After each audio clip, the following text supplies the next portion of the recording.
bienvenidos a un nuevo Facebook Live del Planeta Rock Radioactiva. Para mí es un gusto porque el personaje de hoy es el creador de una serie animada que yo vi dichoso en los 90 en MTV, que fue Celebrity Deathmatch. Si se la perdieron, esto era brutal, no hay otra palabra. Eran figuras en plastilina que se destrozaban las unas a las otras y eran personajes de moda de la época, de la farándula, de la música. Entonces uno veía a Billy Corgan y a Kurt Cobain, y uno veía a Marilyn Manson, a los Beatles, a Sting. Era genial y era sangriento, era tremendo. Y finalmente hoy vamos a sentarnos a hablar con Eric Fogel, el creador de la serie, que ya está con nosotros. Eric, welcome to Radioacktiva, man. How are you? I'm good, man. How are you?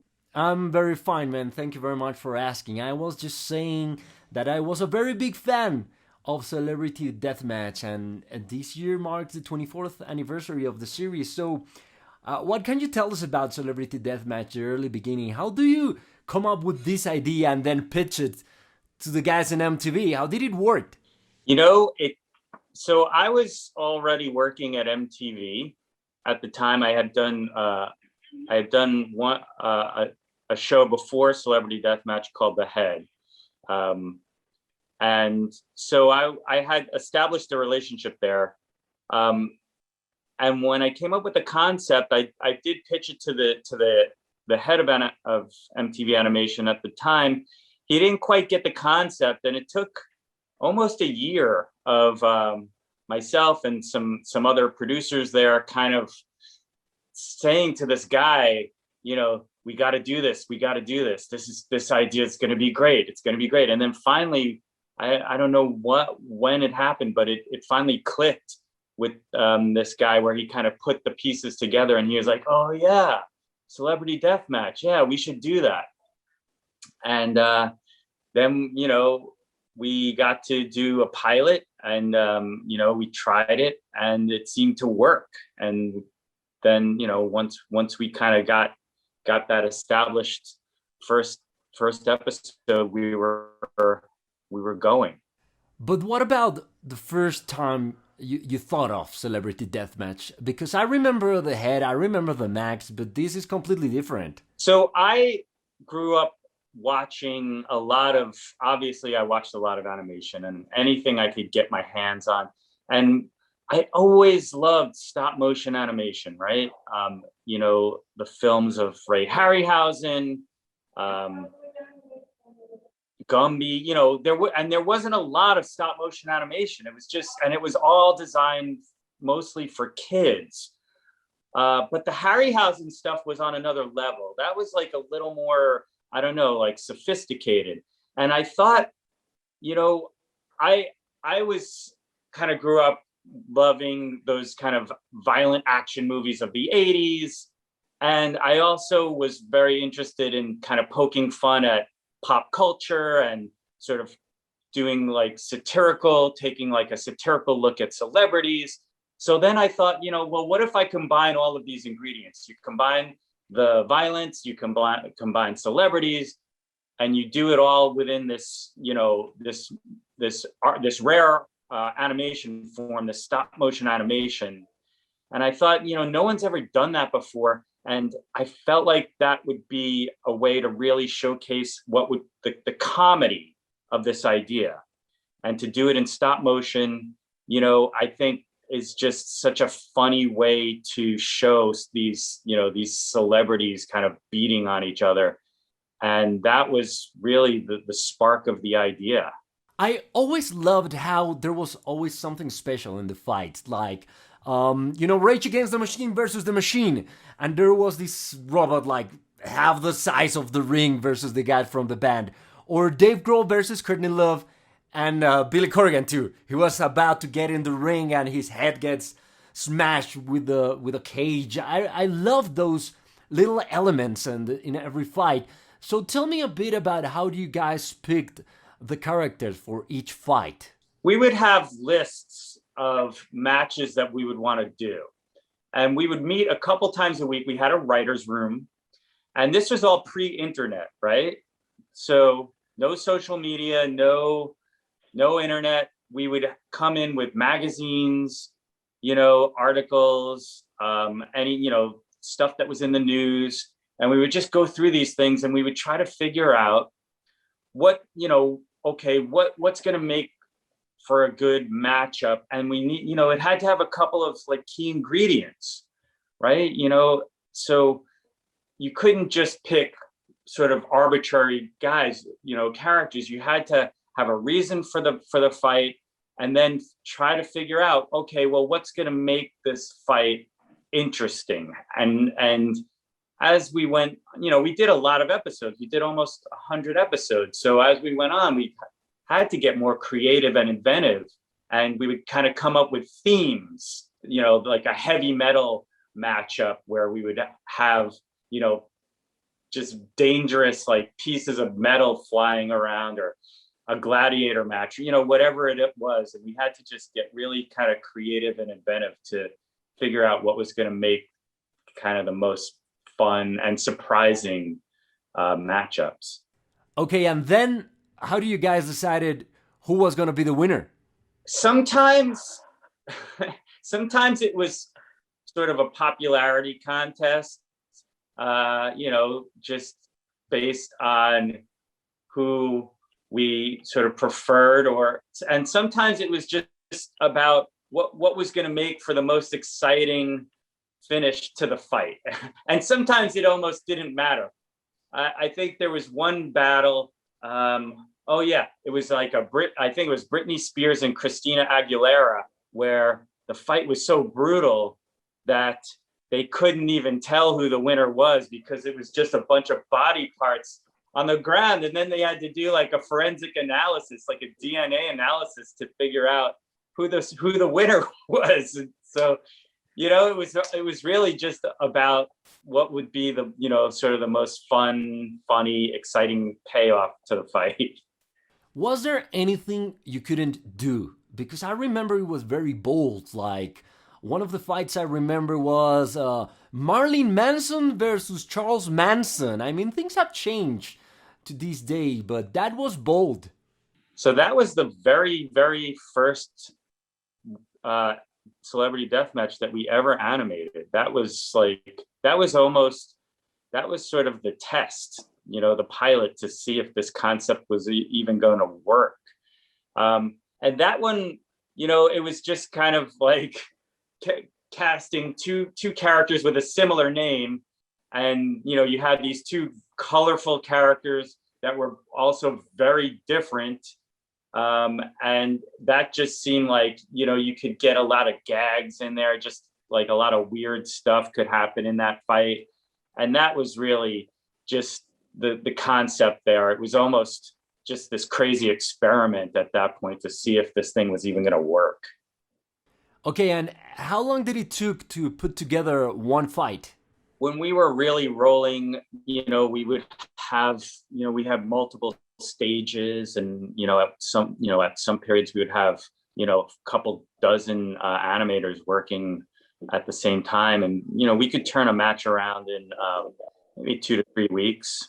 Did any celebrity ever said that they liked or hate the show? We definitely, and again, this was before social media, so it wasn't as easy to connect with these celebrities, but we did hear back from a couple of them. Lucy Lawless was she turned out to be a huge fan. Whoopi Goldberg, also huge fan. And the funny thing is, when we would hear about these celebrities who would respond in a positive way, we would often go back to them and say and invite them to come back on the show. And we did actually get Whoopi Goldberg and Lucy Lawless to then appear, to provide their own voices on the show and sort of come back. And we had a lot of fun doing that. You probably get this a lot, but I have to ask you, do you have like a top 3 favorite fight from Celebrity Deathmatch? Yeah, I do. I think one of my favorites is we did like a magic fight with David Copperfield and David Blaine. And for me, the funnest, I just loved when these fights would just get crazy, like the crazier, the better. And that one, we were able to sort of use all the fun like magic tricks and the danger of these magic stunts, and that was just just kind of like the whole presentation of magic was like a big joke for us, so that was really fun.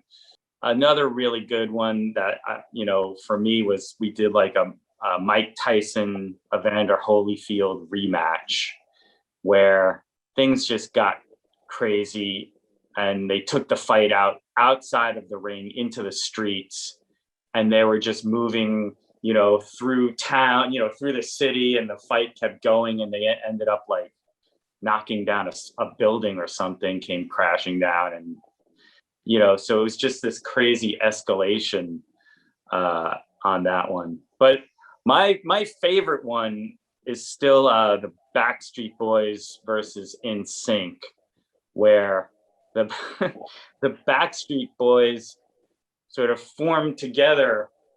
They joined their bodies together and formed like a Backstreet Beast bot, almost like a giant mech warrior, and it just got so weird and crazy.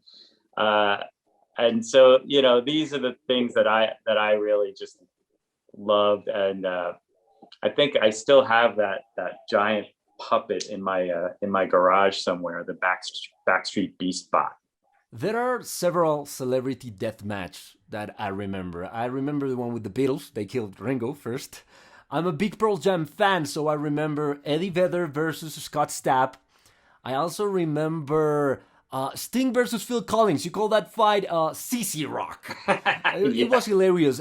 Do you think you could do Celebrity Deathmatch in this day and age? If yeah, I mean, it would be really different to do the show now, wouldn't it?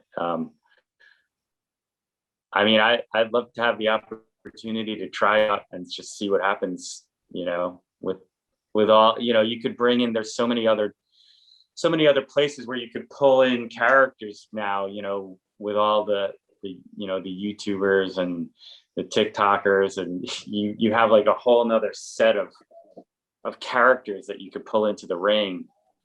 And reality TV, of course, there's still so much going on with politics and music.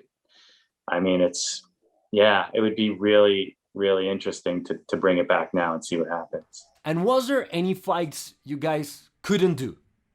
We wanted to do, this was weird, but we wanted to do like a Star Trek themed fight with like the captains of, like Captain Kirk versus Captain Picard or something.